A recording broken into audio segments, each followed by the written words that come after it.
Hi, this is Bo for Aircraft in Pixels. Today I'm going to share with you some of the aftermarket items I have collected for my Spitfire Mark I build.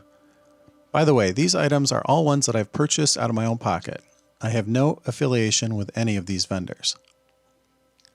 First, let's look at the Airscale Photoetch and Decal set for the Mark I and Mark V instrument panel.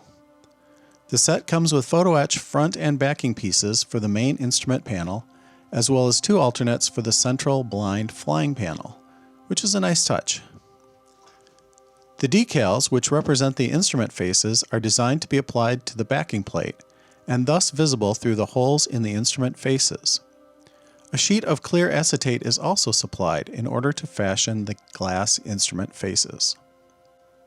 About the best reference I can find for what a 1940 Mark I instrument panel looked like is that of the P9374 reconstruction. So compared to that, the Airscale item is pretty accurate, but not perfectly so. For instance, P9374 has two fuel gauges instead of one. Also, there is an ammeter to the right of the gun sight, just below the voltmeter.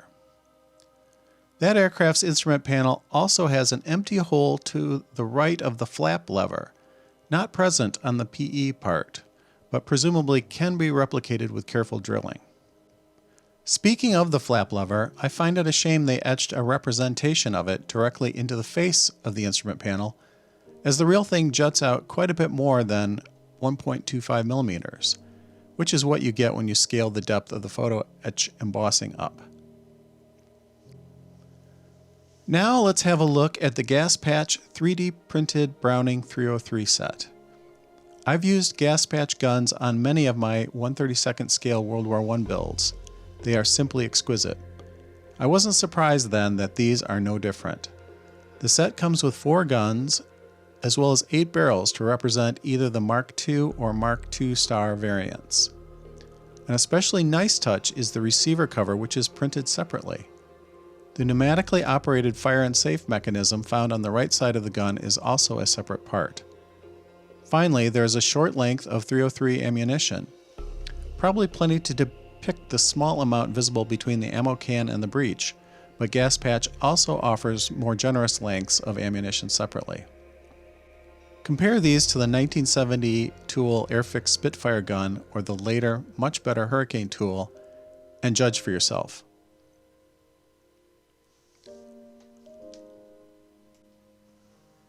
Next, a couple of 3D printed items from Model Mk.II. First is this nifty TR9D radio set, which was commonly fitted to Mark I Spitfires. To make use of this in the Airfix kit, a good deal of scratch building will be required.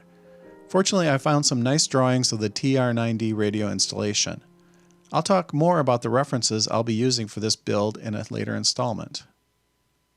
Finally, also from Model Mk.II, we have these exquisite early style exhaust stubs. They are just lovely. Check out how fine the opening detail is. Incidentally, the originals were made from a nickel chromium alloy called Inconel, which was, and is, highly resistant to corrosion, so much that even after being buried in wet sand for 40 years, they do not rust. So I won't be painting these brown. That's it for now. I hope you found this interesting or at least useful. I'll include links to the vendors in the description. If you enjoyed this, please like and hit subscribe. Thanks.